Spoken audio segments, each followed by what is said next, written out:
Citizenship and suffrage. Pagtatanim ng halaman ay nakagaganda lalo na sa ating kapaligiran.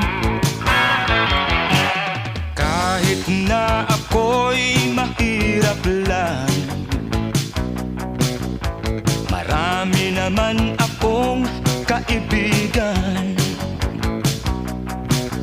Magdasal araw-araw at mahalin ang ating Panginoon. Kabuhayan. Gumalang sa magulang lalo na sa nakakatanda. Tumulong sa paglilinis upang ang kalikasan ay maingatan din natin.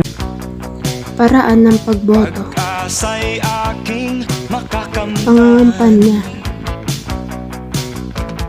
Ang kulay ko'y di puti, ang lahi Tamang ko'y pagboto. kayamanggit. Pinoy kung ako ay tawagin, sa isip, puso't damdamin.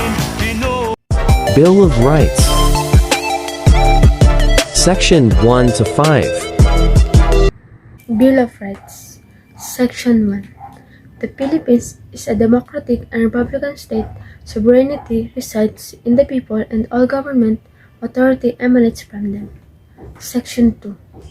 The Philippines renounces war as an instrument of national policy, adopts the generally accepted the principles of international law as part of the law of the land, and adheres to the policy of peace, equality, justice, freedom, cooperation, and amity with all nations. Section 3. Civilian authority is, at all times, supreme over the military. The armed forces of the Philippines is the protector of the people and the state. Its goal is to secure the sovereignty in the state and the integrity of international territory. Section 4. The prime duty of the government is to serve and protect the people. The government may call upon the people to defend the state, and in the fulfillment thereof, all citizens may be required under conditions provided by law to render personal, military, or civil service. Section 5. The maintenance of peace and order, the protection of life, liberty, and property, and the promotion of general welfare are essential for the enjoyment by all the people of the blessings of democracy. Section 6 to 10. The Section 6. The liberty of a vote and of changing the same within the limit prescribed by law shall not be impaired except upon the lawful order of the court. Neither shall the right to travel be impaired except in the interest of national society, public safety, or public health as may be provided by law. The Section 7. The right of people to information on matter of public concern shall be recognized.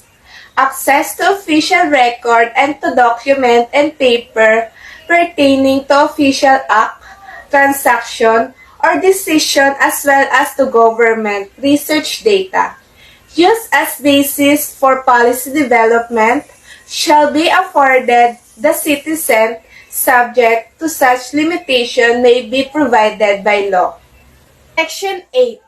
The right of people, including those employed in the public and private sector, to form union, association, or society for purposes not contrary to law shall not be abridged. The Section 9.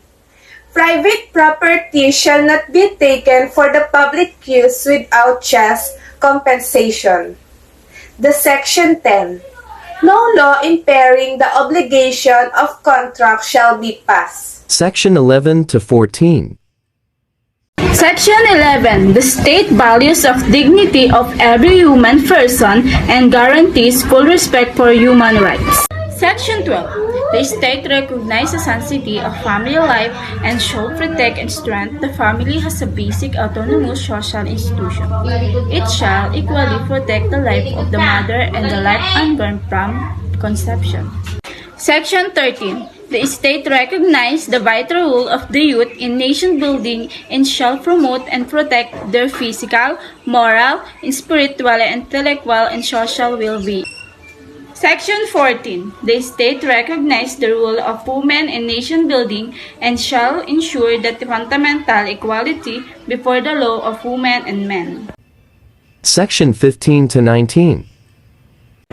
Section 15. The privilege of the writ and the habeas corpus shall not be suspended except in the cases insurrection or rebellion when the public safety requires it. Section 16. All persons shall have the right to speedy disposition of their cases before all judicial, quasi-judicial, or administrative bodies. Section 17. No person shall be compelled to be a witness against himself. Section 18. They have two. First, no person shall be detained solely by reason of his political belief and aspiration. Second, involuntary servitude in any form shall be exist except as a punishment for a crime whereof the party shall have been duly and convicted. Section 19. They have two. Excessive fine shall not be imposed, no cruel, degrading or inhuman punishment inflicted, neither shall be the death penalty be imposed unless the compelling reason involving heinous crime the Congress hereafter provide for it. Any death penalty already imposed shall be reduced and reclusion and perpetua. And second, the employment of physical, physiological, or degrading punishment against any prisoner or detainee, or the use of substandard, inadequate penal facilities under the subhuman condition shall be dealt by the law. Section 20 and 21. Section 20. The state recognizes the indivisible rule of private sector, encourages the private enterprise and private incentives to needed investment. Section 21. The state shall promote comprehensive rural development and agrarian reform, covers all phases in rural development, economic, social, political, cultural, and industrial. Section 22. Section 22. No ex post facto law of bill and attaineder shall be enacted.